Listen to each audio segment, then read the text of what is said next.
सत्ता पक्ष को बोलिए उनको बहुत दर्द है तो हमको मुख्यमंत्री बना दे, हम सब गरीब का आंसू पोंछ देंगे। वो सत्ता पक्ष को कहिए बात करने के लिए पंजाब और हिमाचल और कश्मीर में बाढ़ से बर्बाद हो गया, हम गरीबों के लिए अपना सब कुछ खत्म कर देंगे, सत्ता पक्ष को कहिए ना देने। नमस्कार, मैं हूं शालिनी सिंह और आप देख रहे हैं दर्श न्यूज। जम्मू कश्मीर में हाल ही में अशोक स्तंभ को तोड़े जाने के बाद पूर्णिया के सांसद पप्पू यादव ने उप मुख्यमंत्री सम्राट चौधरी पर जोरदार पलटवार कर दिया है। दरअसल जम्मू कश्मीर में अशोक स्तंभ को तोड़े जाने के बाद भाजपा ने कांग्रेस पर जमकर निशाना साधा था। अब इस मामले में पप्पू यादव ने जमकर पलटवार कर दिया है और कहा कि जिनके घर शीशे के होते हैं वे पत्थर नहीं मारा करते। उन्होंने बिहार बंद के दौरान हुई घटनाओं का उल्लेख करते हुए आरोप लगाया है कि बीजेपी कार्यकर्ताओं ने गुंडाई की और जहानाबाद में महिला शिक्षिका के साथ अभद्र व्यवहार किया गया। मां के नाम पर प्रदर्शन में दूसरी मां को प्रताड़ित किया गया, जिसके बाद उन्हें नोटिस भी थमा दिया गया। पप्पू यादव ने आगे सम्राट चौधरी पर और बीजेपी पर निशाना साधते हुए कहा कि महाराष्ट्र, असम और गुजरात में बिहारियों के साथ मारपीट की जा रही है और उन्हें गुजरात से भगाया जा रहा है, लेकिन भाजपा इस पर कुछ नहीं बोलेगी। भाजपा इस मामले में चुप रहेगी। उन्होंने पीएम पर भी हमला करते हुए कहा कि जो आदमी लोकतंत्र विरोधी है वह अशोक स्तंभ और संविधान की क्या बात करेगा। उन्होंने आगे क्या कुछ कहा, सुनिए। राहुल गांधी जी और कांग्रेस जो विजन है वो है यह देश की सुरक्षा और आम आदमी की आजादी, आम आदमी को न्याय मिले। लगातार राहुल गांधी जी देश और प्रदेश का दौरा कर रहे हैं। लगातार देश की सुरक्षा आज राहुल गांधी जी के संघर्ष पर ही सुरक्षित है। इसीलिए हमारे लिए सवाल सीट शेयरिंग नहीं है। मैं पहले भी कहा हूं, क्वालिटी बेस्ड सीट ये इम्पोर्टेंट है। सब कुछ ठीक है और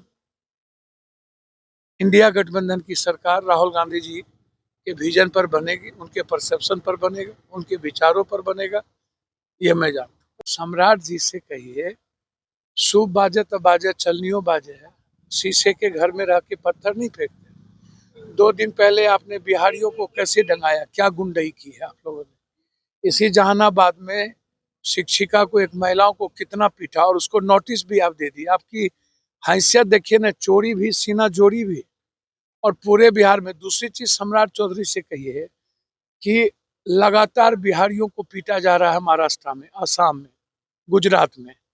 गुजरात में एक एक बिहारी को पीट करके भेजा गया था। उनसे ये बात कहिए और उनसे यह बात कहिए कि डीएनए को गाली कौन दिया था। नीतीश कुमार की पत्नी, स्वर्गीय पत्नी कितने मर्दों के साथ सोए, ये बात तो प्रधानमंत्री जी खुद ही कहे थे। और बिहार के डीएनए कितना गंदा है, ये बात तो खुद ही बोले थे।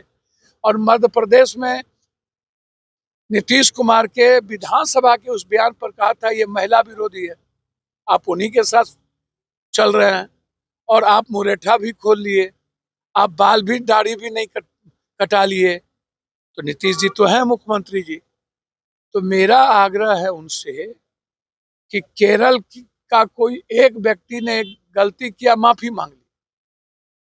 बिहार और बिहारी के साथ कोई समझौता नहीं करेंगे हम, चाहे किसी भी कीमत पर। लेकिन आप कोरोना में भी बिहारी को सड़कों पर ला दिए और हमारे खून और हमारी माँ के बेटियों को गाली देते हैं। कभी जेवर, कभी मंगलसूत्र, कभी गाय चुरा लिया, भैंस चुरा लेगा।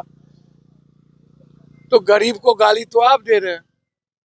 हम तो माफिया। केरल, जहां तक कश्मीर की सरकार का सवाल है, ये तो प्रॉक्सी वार आप खेलते हैं। कश्मीर को तो पूरा सपोर्ट आपका है, आप कार्रवाई करिए, कोई समझौता नहीं होगा। आप तो संविधान विरोधी है, संविधान और अंबेडकर विरोधी है। तो जो आदमी लोकतंत्र विरोधी हो वो अशोक स्तंभ की बात करे। जो आदमी अंबेडकर और गांधी की मूर्ति को उठा करके लोकसभा से फेंक दिया पीछे, वो बात करे अशोक स्तंभ की। तो बिहार की बात करिए कि बिहार की माँ और बेटी और बच्चे गायब हैं, उसकी बात करिए ना। अच्छा, सत्ता पक्ष को बोलिए उनको बहुत दर्द है तो हमको मुख्यमंत्री बना दे, हम सब गरीब का आंसू पोंछ देंगे, कहिए उसको।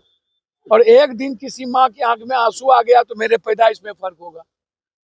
एक दिन कोई गरीब का आंख में आंसू आ गया, वो सत्ता पक्ष को कहिए बात करने के लिए पंजाब और हिमाचल और कश्मीर में बाढ़ से बर्बाद हो गया हम लोग। हमने 3 महीने का तनख्वाह दिया है और दोनों मुख्यमंत्री को 10-10 लाख का चेक देने हम जा रहे हैं, 10-10 लाख का चेक। हम गरीबों के लिए अपना सब कुछ खत्म कर देंगे, सत्ता पक्ष को कहिए ना देने। इसके अलावा पप्पू यादव ने राहुल गांधी और कांग्रेस की सराहना करते हुए देश की सुरक्षा और आम आदमी की आजादी को राहुल गांधी के संघर्ष पर आधारित बताया। आपको क्या लगता है कि पप्पू यादव के आरोपों में कोई सच्चाई है या ये सिर्फ राजनीतिक बयानबाजी है? अपनी राय हमें जरूर बताएं। बने रहे हमारे साथ और देखते रहे दर्श न्यूज। बिहार की हर खबर सबसे पहले हमारे साथ।